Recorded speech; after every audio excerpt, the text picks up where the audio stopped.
My name is Sam Vaknin. I'm the author of Malignant Self-Love, Narcissism Revisited, and despite the informal attire, I am a professor of psychology. Even professors of psychology can be casual. So today we're going to discuss ego functions and how narcissism had evolved as a concept from Freud to Jung to Kohut and to Horney in reverse order. Horney and to Kohut. Now, you see, there's a great disagreement about what constitutes narcissism. And this disagreement cuts wide and deep.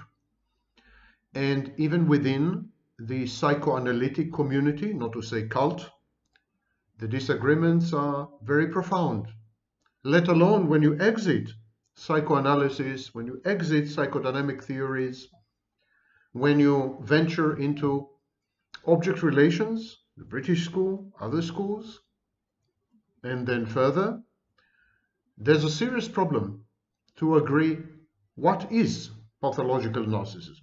And today I want to give you a view of the concept and its evolution from a historical perspective. But before we go there, I'm going to answer one question, as had become our habit. One of you had written to me to ask, what are ego functions? I keep mentioning ego functions, ego functions. I keep saying that the narcissist has no ego, so he has to outsource his ego functions. He has to import them from the outside, from other people. And so, what are ego functions? I have discussed the ego in previous videos, and I encourage you to watch them. There is a big mess, big confusion about using the term. And so, for example, all the self-styled experts and wannabe coaches and what have you, with or without academic degrees, keep saying that the narcissist has an inflated ego, when actually the narcissist doesn't have an ego at all. The narcissist is indeed selfless in the sense that he doesn't have a self. He doesn't have an ego. Ego and self are not the same thing, by the way. The self is more of a Jungian thing. Ego is more of a Freudian thing. But the narcissist definitely doesn't have that entity, that construct, that performs critical internal functions. This is why the narcissist is parasitic. It relies on other people to perform functions that usually are carried out internally by healthy people. And what are these functions? Number one, reality testing. The ego's role is to alert the owner of the ego to reality. It's to tell the owner of the ego, listen, what you're going to do is wrong, it's going to have repercussions, it's going to have implications and consequences which are adverse, and you don't really want to do this. So the ego monitors, the ego in a way is hypervigilant. It monitors the environment, it surveys reality, and it brings back information and data to the individual, trying to somehow modulate, moderate, and control impulses and urges and drives, trying to modify behaviors in ways which would render them sublimated, socially acceptable. So the ego distinguishes what occurs in one's own mind from what is happening simultaneously in the external world out there. In other words, the ego is the personality construct that is in charge of informing the individual what objects are external and which objects are internal. The confusion between internal and external objects in, for example, psychotic disorders, in narcissism, in borderline, this confusion is an outcome of an ego that is malformed or not fully formed. Ego formation had been disrupted by trauma and abuse in early childhood. The ego negotiates with the outside world. It requires perceiving stimuli, evaluating them, classifying and categorizing them, and predicting the outcomes of actions. So reality testing is a crucial component of surviving in the world and functioning in the world and on the world. In other words, reality testing is the foundation of agency, personal agency, and self-efficacy. And of course, reality testing can be distorted, can be, for example, reality testing deteriorates in stressful conditions, under stress. And reality testing can give way to delusions, to hallucinations. And anyhow, reality testing is very selective. We process only 5% of the information, the data that we get from the environment. And reality testing also is clustered. It is divided into clusters. So there are many deficiencies, there are many glitches and bugs in reality testing. But all in all, it works well. When the ego is healthy, when the ego is integrated, the reality testing works well. If we observe deficiencies, chronic malfunctions in reality testing, we can safely say that there's a problem with the ego, either organic, medical problem, or psychological problem. Reality testing. The second function is impulse control. It is the ego which is in charge of managing aggressive or libidinal, erotic wishes.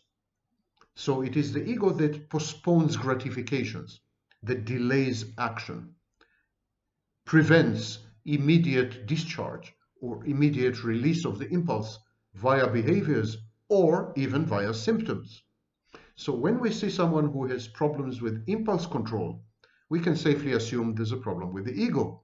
People who have trouble with anger management, road rage, sexual promiscuity, excessive substance abuse, binge eating, etc. These kind of people have a problematic ego. Number 3, regulation of affect, regulation of emotions and feelings without being overwhelmed, which is a prime indicator that, for example, people with borderline personality disorder, people with schizoid personality disorder, and to a large extent people with narcissistic personality disorder, don't have an ego. Simple.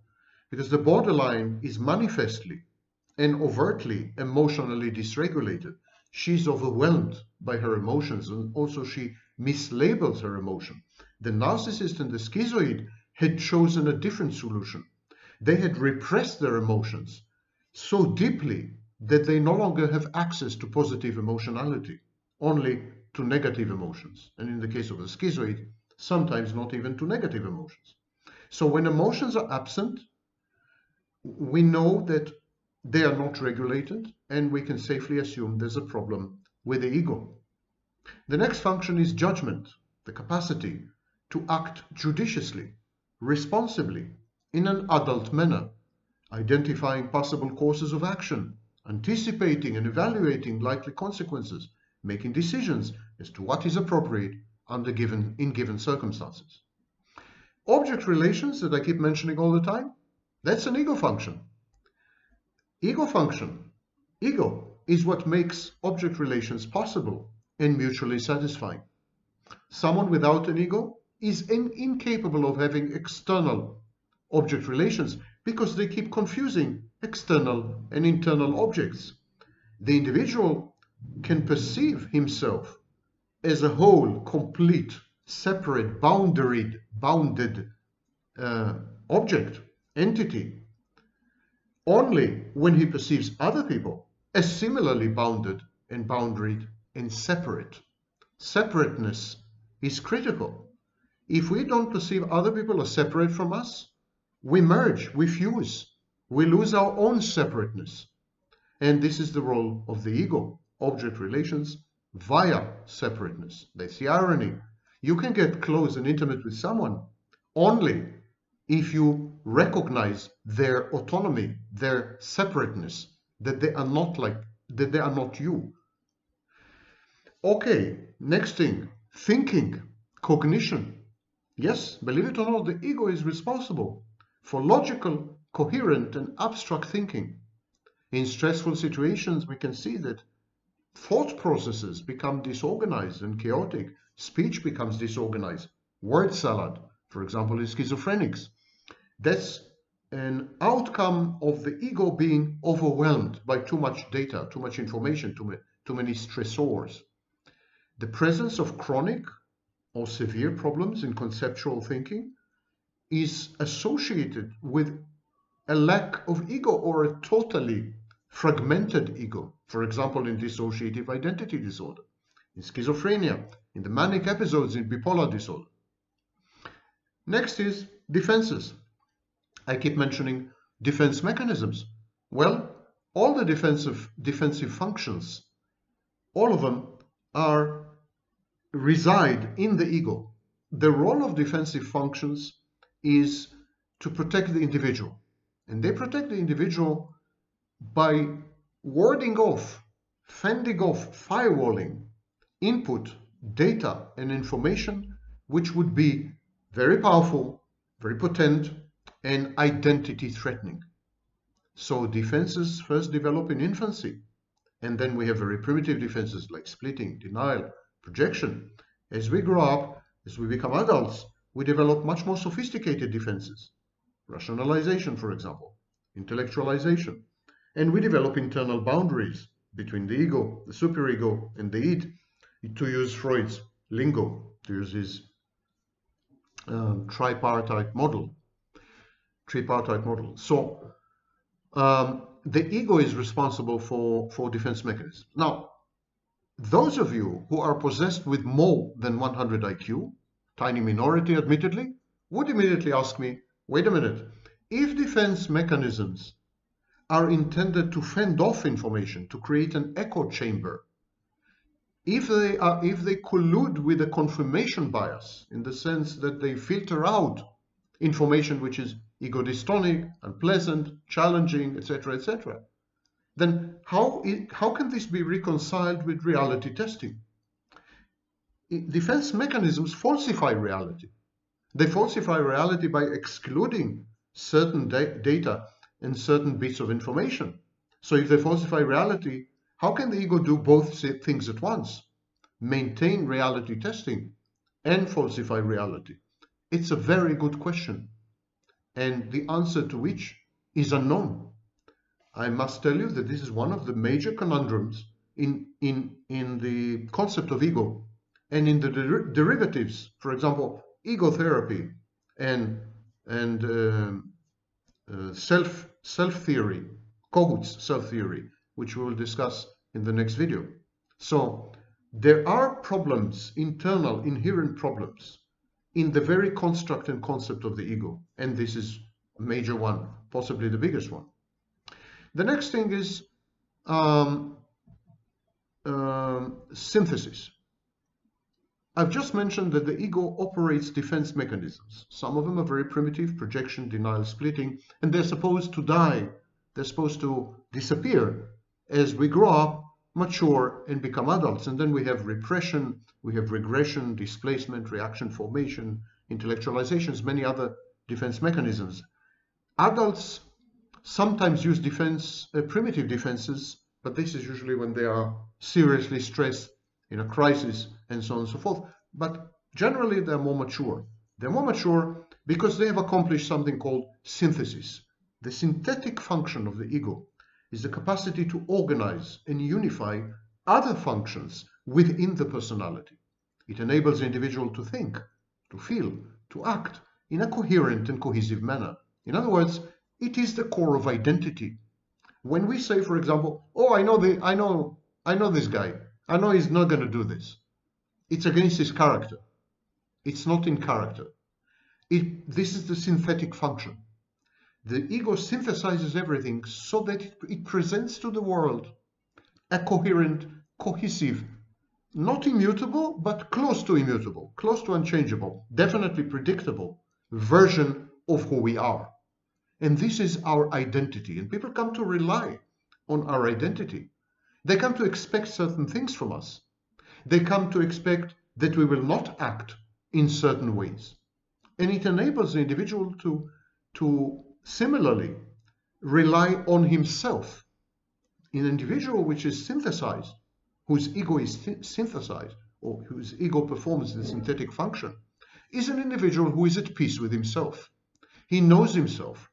He knows his limitations. He knows his strong points. He knows what he can accomplish and what he cannot. He knows the difference between fantasy and reality. He knows to which behaviors he could expect of himself. And often you hear people saying, I can't believe I did this. This is so out of character. These are people with ego problems. They are most likely cluster B or some other personality disorder. Only people with personality disorders, with severe fissures in the personality, with a disabled ego, would say something like this. Because the identity is lifelong. It prevails, it exists, largely unchanged throughout the lifespan. Many things can change. Behaviors can change, beliefs can change, many things can change, but not the core identity. Core identity persists throughout the lifespan. And if someone acts in a way which is ego dystonic, negates his core identity, and he himself is shocked by this behavior, then something's wrong with this kind of person. The synthetic function of the ego includes the capacity to integrate potentially contradictory experiences, ideas, and feelings. And this is the beginning, the glimmerings of an answer to the previous question. This ability to synthesize allows the ego to reconcile somehow the reality testing, proper reality testing, with the reality falsifying qualities of defense mechanisms. The ego synthesizes these two subsumes them in what we call a narrative. So the ego is in charge of creating narratives. It's the storyteller, it's the scriptwriter, it's the director of the movie that is our life. And so the ego, for example, accommodates ambivalence. You could love someone and hate the same person. You could love someone and be angry at someone at the same time. And it is the ego that synthesizes ambivalent feelings, ambivalent affects, ambivalent emotions, and somehow creates a narrative that accommodates both. Obviously, the more intelligent you are, the more imaginative and creative you are, the easier it would be for your ego to function. That's a major problem in personality disorders, because people with personality disorders who are intelligent and imaginative and creative, they create narratives. They don't have an ego. They don't have a functioning ego, but they have the synthetic function. They create narratives that compensate for the lack of ego. And these narratives, because they're imbued with intelligence and creativity and imagination, these narratives are very difficult to contradict or to break. In therapy, these people are they've got their act together when it comes to the narrative. They are so convinced of their narrative. And of course, another name for this narrative is personality disorder. So these narratives, people without an ego or with a dysfunctional ego or malformed ego or non-integrated ego, they come out with compensatory narratives known as personality disorders. So these are the functions of the ego. And I will not go into each and every one of them. Each and every one of them deserves its own video, because each and every ego function is very critical, and so on. But that's an overview. According to Freud's theory is what we call a structural theory. There's a model, there's a graph, diagram, and there are three parts. Later he added more. There are several principles. It's a bit like the diagram of a physical machine, like a car, And so it's a structural theory. And there are libidinal eros or life-oriented impulses. There are aggressive, thanatic or death-oriented impulses. There's libido, there's destrudo or mortido. I mean, everything is neatly in its place. There's an id. The id is primitive, the id is childlike, the id has urges that it cannot control, it's impulsive, it's reckless, it's crazy, and so on and so forth. A bit like your husband. And there is the ego. The ego controls the id, modulates it, modifies it, prevents it from acting crazy. There's the superego, which monitors both of them and supervises them, and kind of judges them. Sometimes we call it the inner critic if it's highly sadistic.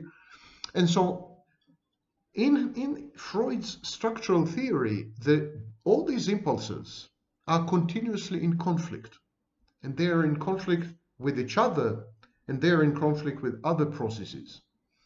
But they're all bound by the limits of reality unless you are psychotic. Only psychotic people inflate out to embrace and fuse with reality. So psychotic people have no boundaries, and they confuse internal with external. And so they have something called hyperreflexivity.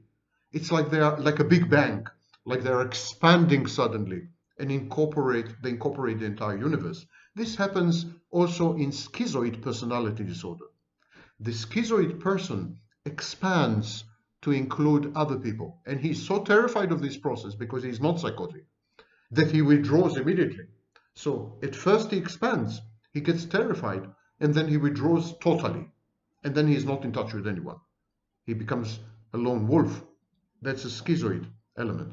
And so reality imposes strict boundaries, strict limitations on what the ego can accomplish, and on ego functions, and on all the drives and urges and energy which are embedded in the ego and in the totality of the model.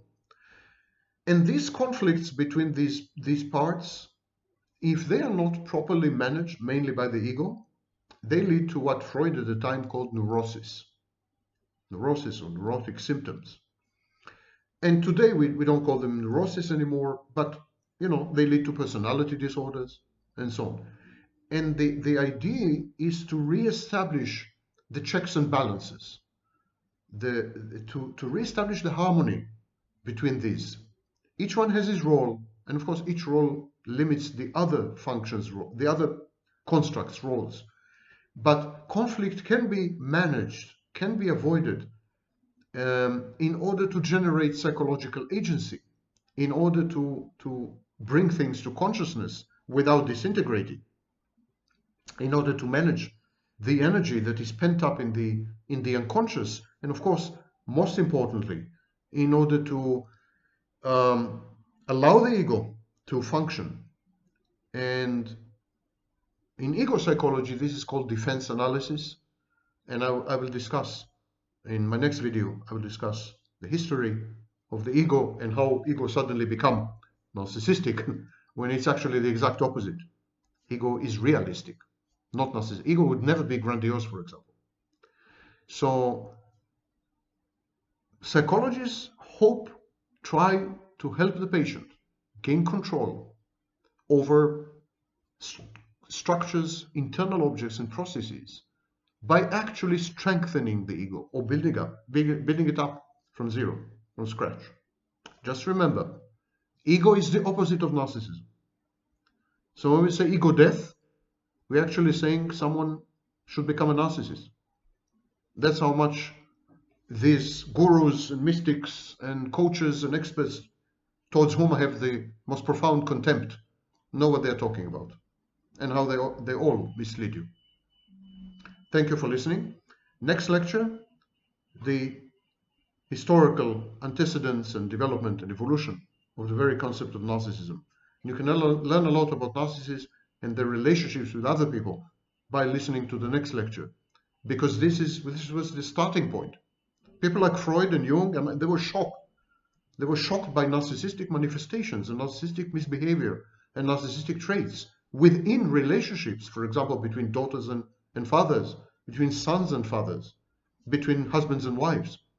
They started the beginning, ironically, the beginning was relational. They were studying relationships.